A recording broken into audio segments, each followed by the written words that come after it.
கரூர் தொகுதியுடைய காங்கிரஸ் வேட்பாளர் ஜோதிமணி நம்மிடம் இருக்காங்க. உங்களுக்கு கேட்கலாம். மேடம், இப்போ பெண் வேட்பாளராக தமிழ்நாட்டில் 7 வேட்பாளர்களில் பெண்ணுக்கு வாய்ப்பு கொடுத்துருக்காங்க. களம் எப்படி மேடம் இருக்குது கொங்கு மண்டலத்தில்? இல்லை, கொங்கு மண்டலத்தில் மட்டுமல்ல, தமிழ்நாடு முழுவதுமே பாண்டிச்சேரி உள்ளிட்ட 40 தொகுதிகளிலும் இந்தியா கூட்டணி மகத்தான வெற்றி பெறும். நாங்கள்லாம் போன முறை என்ன வித்தியாசத்தில் ஜெயிச்சோமோ அதை விட அதிக வாக்கு வித்தியாசத்தில் இந்த முறை ஜெயிப்போம். தமிழ்நாட்டில் மட்டுமில்லை, இந்தியா முழுவதுமே இந்தியா கூட்டணிக்கு ஆதரவான அலை வீசுறதை பார்க்க முடியுது. தலைவர் ராகுல் காந்தி அவர்களுடைய நடைப்பயணத்தில் நம்ம பார்த்தோம். கடைசி கட்டங்களில் லட்சக்கணக்கான மக்கள் போகிறத நம்ம பார்க்குறோம். அதே மாதிரி முதலமைச்சர் அவர்கள் தங்களுடைய சுற்றுப்பயணத்தை தொடங்கி இருக்கிறார் தேர்தலுக்காக. அங்கேயும் லட்சக்கணக்கான மக்கள் ஆர்வத்தோடு கூடுறதை நம்ம பார்க்குறோம். அதனால் இந்தியா கூட்டணியை பொறுத்த வரைக்கும் தமிழ்நாட்டில் நாங்கள் மகத்தான வெற்றி பெறுவோம்.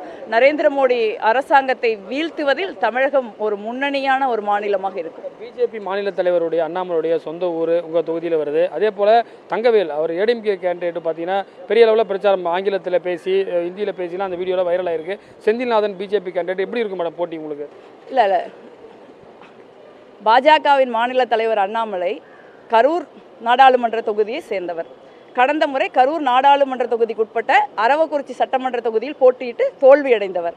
பாஜக அவருடைய தலைமையில் வளர்ந்திருக்கிறது என்றால், வெற்றி பெறும் என்றால் ஏன் அந்த வெற்றி கரூரில் கிடைக்காதுன்னு அவங்க பயப்படுறாங்க? ஏன்னா கரூரில் அண்ணாமலை அவர்கள் போட்டியிட்டால் இந்த டெபாசிட் போயிடும்னு அவங்களுக்கு தெரியும்.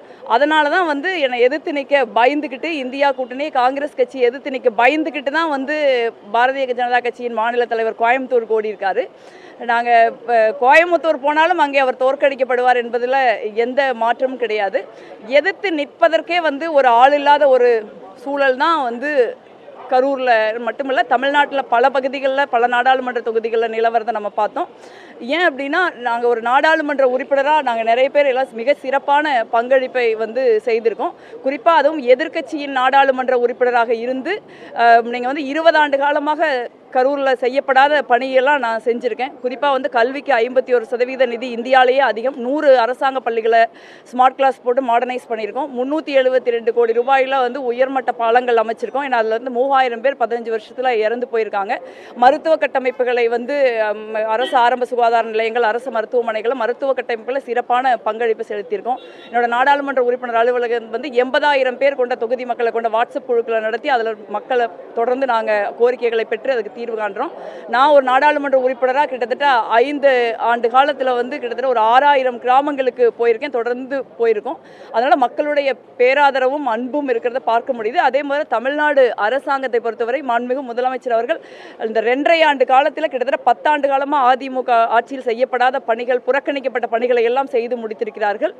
தலைவர் ராகுல் காந்தி அவர்களுடைய பாரத் ஜோடோ யாத்திரா தமிழ்நாட்டிலிருந்து துவங்கப்பட்டது. அது ஒரு மகத்தான வெற்றி அடைந்ததை நம்ம இந்தியா முழுவதும் பார்க்கிறோம். அதனால் தலைவர் மிக நிச்சயமாக பிரைம் மினிஸ்டர் ஆவாங்கிற ஒரு எதிர்பார்ப்பு தமிழ்நாட்டு மண்ணில் இருக்கிறது. அதனால் இது எல்லாவற்றையும் சேர்த்து நாங்கள் ஒரு கூட்டணியாக கரூரில் ஒரு களத்தில் நாங்கள் ரொம்ப வலுவாக நிற்கிறோம். அதனால தான் அண்ணாமலை கரூர்லேருந்து தலைதெறிக்க கோயம்புத்தூருக்கு ஓடுறாரு.